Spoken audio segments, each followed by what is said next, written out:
Hello, আসসালামু আলাইকুম viewers.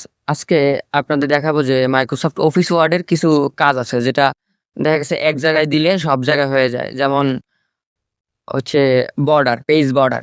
দেখেন মাইক্রোসফট অফিস ওয়ার্ডে আমরা চলে গেলাম। দেখেন আমরা যদি পেজ বর্ডারটা সাধারণত দেই, পেজ বর্ডার থেকে আমরা বক্স থেকে পেজ বর্ডারটা দিলাম। তারপর এখান থেকে যে বর্ডারের যে লাইনটা আছে আমরা একটু মোটা করে দিলাম। দেওয়ার পর যদি দেই দেখেন আমাদের কিন্তু সব পেজে বর্ডার চলে আসে। এখন আমাদের যদি প্রয়োজন হয় যে না আমাদের একটা পেজে বর্ডার লাগবে।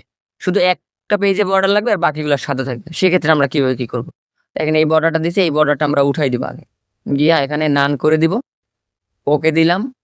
আমাদের বর্ডারগুলো এখন আমি চাইতেছি শুধুমাত্র একটা পেজে দিব। সেক্ষেত্রে আমাদের কি করণীয়?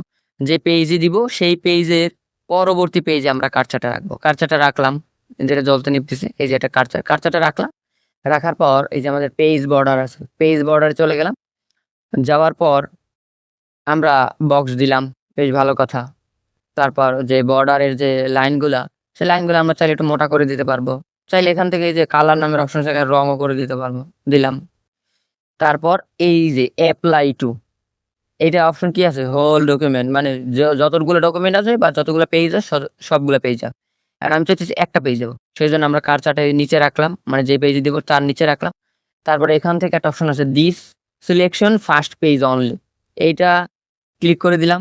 দেওয়ার পর ওকে দিলাম। শুধুমাত্র মাঝখানের পেজেই আমাদের বর্ডারটা আসবে। দেখছেন? দেখা গেছে মাঝখানের পেজে বা নির্দিষ্ট করে কোনো পেজে যদি আমরা বর্ডার দিতে চাই, সেক্ষেত্রে আমাদের এইটাই করণীয়।